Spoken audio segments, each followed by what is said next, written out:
you, like everybody that's probably came up here, excited about our season, excited about our guys. Thought we had a great summer, even though we aren't always together in the summer. Had 3 guys play for the U19s that got valuable experience.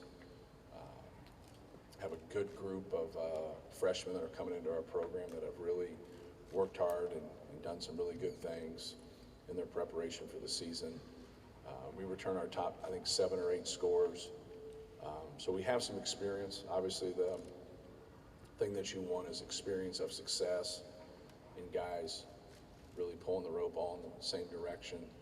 But there's also a selfish piece to a lot of things that you do. Each one of our guys they want to play, and they want to be a big part of us playing. And so we're going to have to, have some sacrifice within our team, like any team that's successful. I think the keys don't come down to the talent. The keys come down to the production from that talent and the sacrifices you have to make to be on a team. And that's hard to do. That is a hard thing to do, but we got a group of guys right now that are working really hard and putting in a lot of time and just trying to get better each day.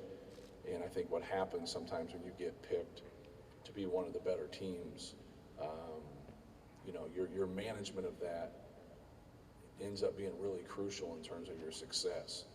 And we don't want to have a celebration in October or November.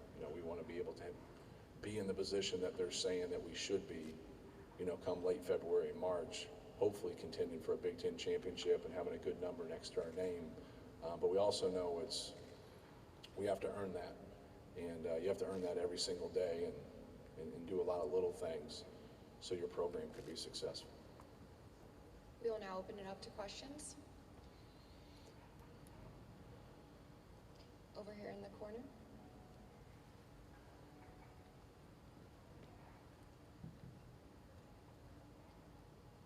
Hi, Matt. Bob Kravitz with The Athletic.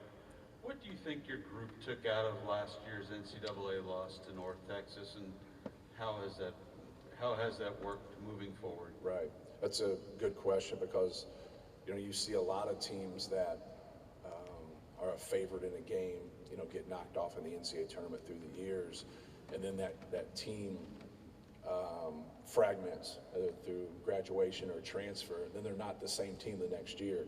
We have some new faces, but we have a lot more familiar faces on our team, and so that's what we really talked about was learning from that and being better and even in a better position in next year's hopeful NCAA tournament. And we'll see. I think the answer, Bob, that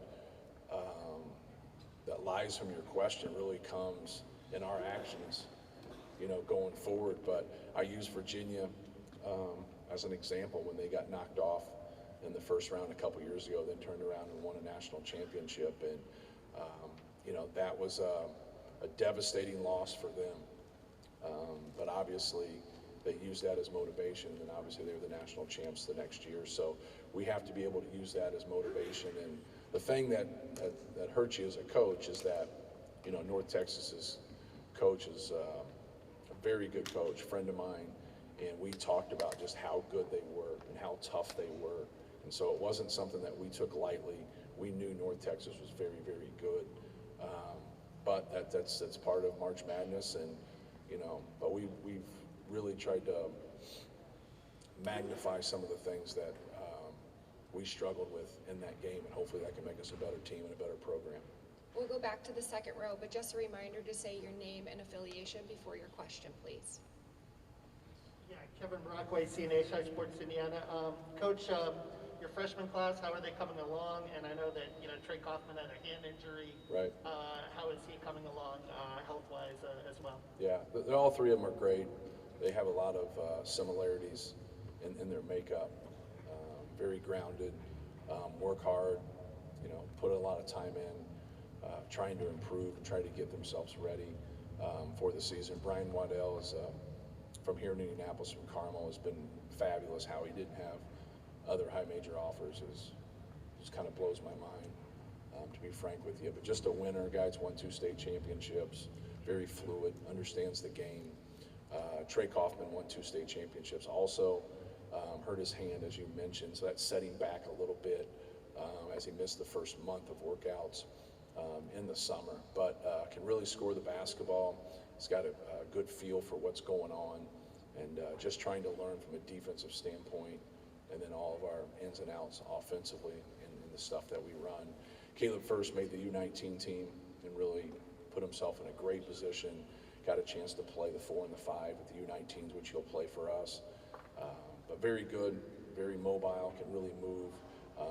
Has really gotten to where, you know, he makes his free throws, can knock down open threes, good athlete, can move, and do a lot of different things. But all three of those guys have been really good. The front row. Tom Bruce, Sports Illustrated. You mentioned in your opening statement about having so much depth and talent and people buying into that. How much are you looking forward to having that sort of versatility to match up with everyone all the way? And then secondly, how much do you expect to see Travion and Zach Edey play together at some point? Well, I think our matchups and with our team will really be determined more defensively than probably offensively. I think we can use that size together in snippets right now.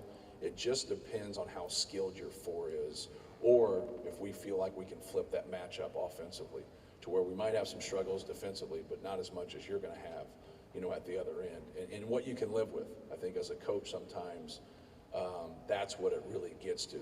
Having that kind of depth, being able to play a lot of different ways can really help you. What's been working for you, a lot of times coaches like to stay with that, but sometimes what's been working for you now isn't going to work against this particular team that you get. That piece right there, you know, as a coach, you wait for that kind of to organically come to you. You're kind of upset when it doesn't, and then you got to figure it out yourself. You make it difficult, but it's a very good problem to have. I wish I had the exact answer for you, but I think it's really going to depend on those other guys. The problem with like college basketball, and people say it's really tough to play big, most people's big guys aren't very good. That's why, you know, it's just the way it is, and especially their backups. And so for us, if we can play Travion and we can play Zach together, but Mason Gillis is a good player, Trey Kaufman's a good player, Caleb First is a good player. So if I go the other direction, they're good players. So there's not going to be, so you got to be able to, Travion's got to be able to function defensively as a 4 is really the key to that answer. If he can do that, then he's going to put some binds in there, because now it doesn't mean Travion floats on the perimeter more. We're going to go post up that 4-man. I think we see more zone. Our league really isn't a zone league, even though people probably play it, if I had to guess, 10 to 20% of the time. But I think we see more zone, which is fine for us because I think Travion's really good in that high post. And then Zach Edey just causes a lot of problems. He causes a lot of problems for us in practice. Like, I don't really have a good answer every day how to deal with him.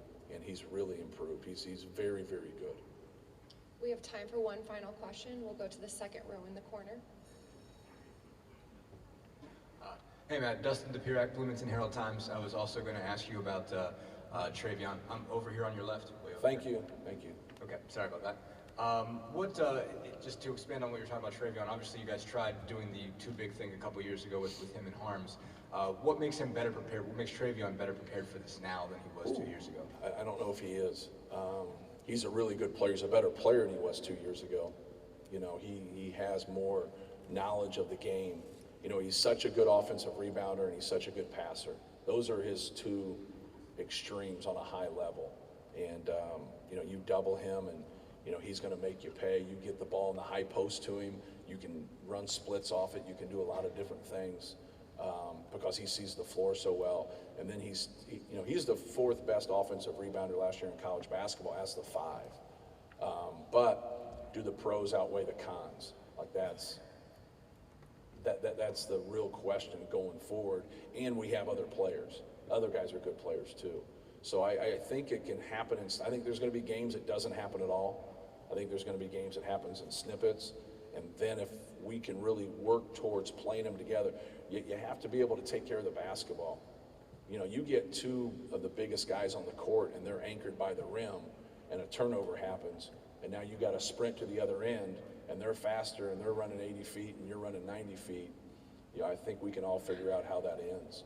So you can't have a lot of that. You know, those pick sixes in basketball, You know, it's not the same as football. Football doesn't have the 70 shots in a game from each team. Like, they just don't get that piece of it.